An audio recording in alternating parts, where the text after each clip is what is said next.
Story is as amazing as Marcus' story. The Utah hero right here.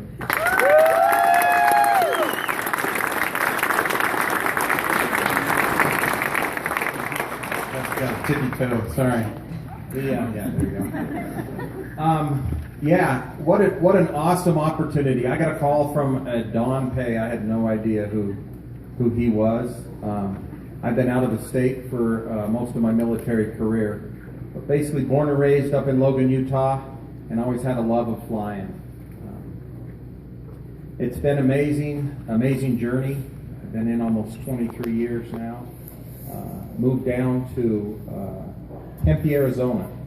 Met my lovely bride and joined the Air Force with the dreams to fly.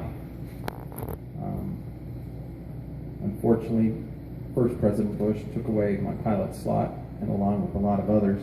So I went in an alternate career field. I thought I'd choose maintenance while I was waiting for my pilot slot to get back. And I had the wonderful opportunity to be a maintenance officer on the mighty B-1 bomber in Abilene, Texas. And that's where I met Chris Stewart. It's kind of weird to call him Congressman Stewart. Anyways, best friend in the world, and he got me so jazzed on helicopters because he was a prior helicopter pilot in the Air Force. I didn't even know the Air Force had helicopters. Went to pilot training. There was 25 of us. I was number 8. Unfortunately, there was only 2 fighter slots. So I chose helicopters. I took a lot of heat for it. But I haven't looked back, and it's been an awesome career. It's been a wonderful time. I'd like to thank all those people out here that have members or ties to the military, because it is like a lot of the gentlemen have stated. It isn't just about us. It's a family. The military is a family, and what a sacred calling I look at is having the opportunity to serve my country. When I see the flag, when I see members in uniform, it just makes me proud. I wouldn't give up these 23 years for anything. I'd like to thank my friends, my family members, my scoutmaster, Paul Edmonds.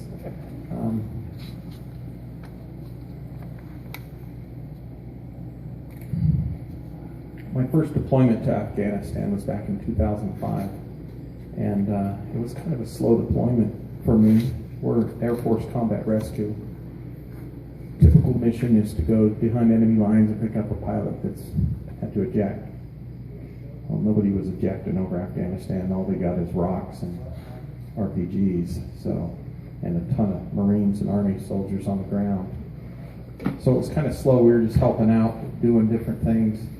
And one afternoon, we got a call that we were needed up in northeastern Afghanistan. We were down in southwestern Afghanistan in the Kandahar, Helmand province area.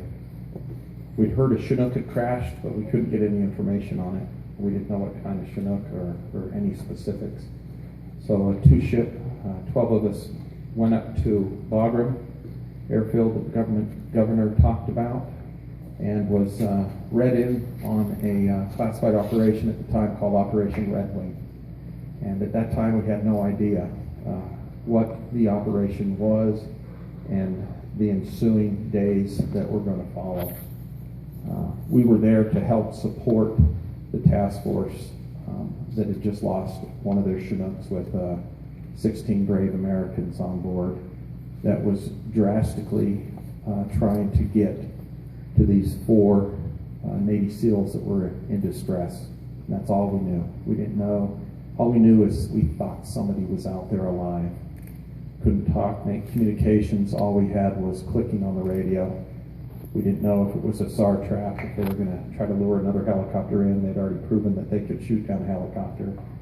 So we were up in those areas in the high mountains searching for almost 3 days for Marcus, at times, and he was pretty shot up and pretty bad off. And it was just an intense feeling knowing that one of our brethren was out there needing our help, but we couldn't get to him. And then one night, the clicking ceased and our heart sank. We did get some information later on that night, about the third day, from an elderly individual that hiked out from the mountains that said he had a wounded American in his village. He had some information about Marcus. We thought it could have been coerced. We didn't know if they were good guys or bad guys. So we were able to take him for further interrogation. That sounds kind of bad, but debriefing, we'll say. Got some information about where he was and this and that.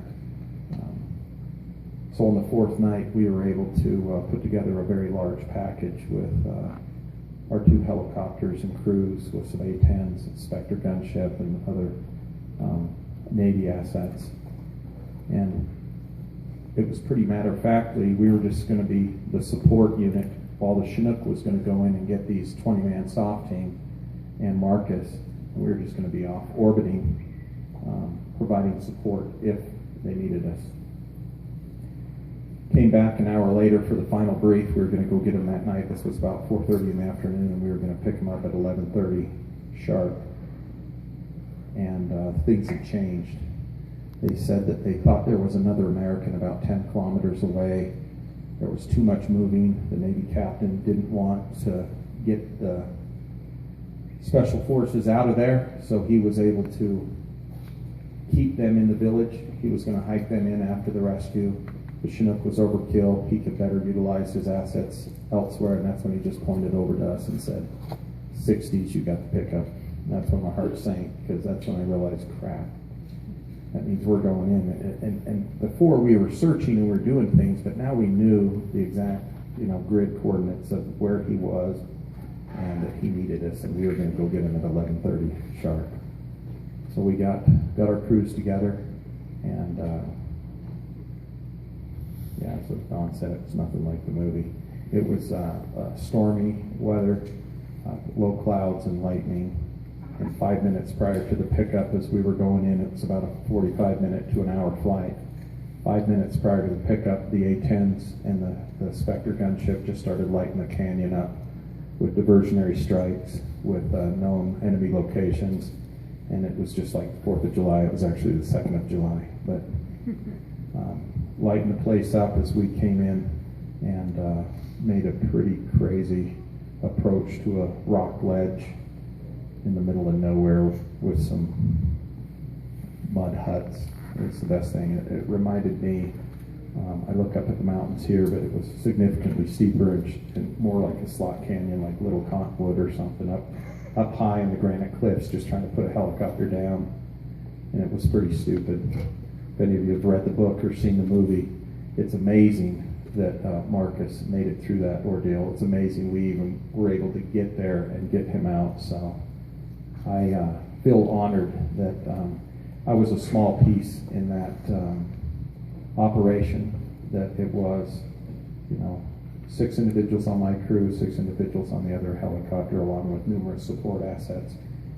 But the interesting takeaway I wanted to mention was this is just one mission over the last 14 years that we've done over there. That countless soldiers, airmen, and Marines have given, at times, the ultimate sacrifice, but there's operations going on every single day that go unnoticed. And it's great to be a part and see such an organization that Don's helped put together to recognize veterans and some of their service and sacrifice.